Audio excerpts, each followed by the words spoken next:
প্রস্রাবের সাথে ধাতু গেলে কি বোঝা যায়? এই দেখো তোমার প্রস্রাবের থলি, তুমি দেখবো যে যাও কোথায় দেখো কি কাজ করো? পেন্টিং কাজ করে। আরে পানি কম খাওয়া পরে মনে হয় কোনো কারণে। আচ্ছা, আমাদের প্রস্রাবের রাস্তা আমি ইনফেকশন হয়েছে, এদিকে তো আমাদের কাছে কিডনি গুলো দেখি। প্রস্রাবের সাথে ধাতু কেন কেন যায় জানো নি?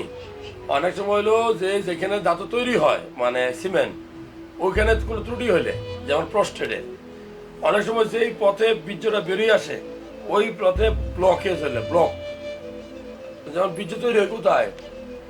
প্রস্টেটে। আর আর স্পার্ম তৈরি হয় কোথায়?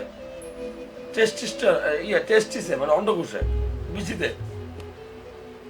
এই যে চলতি পথ, এই পথে কোথাও ব্লকেজ হলে অনেক সময় তোমার প্রস্রাবে বিচু যায়।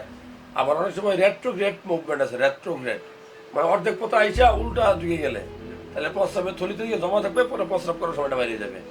আবার অনেক সময় তুমি মনে করো সহবাস করছো, এর একটু পরেও প্রস্রাবের নালীতে অনেক পিছু থাকতে পারে, প্রস্রাব করলে এগুলা দেখা যেতে পারে। তুমি বুঝতে পারছো?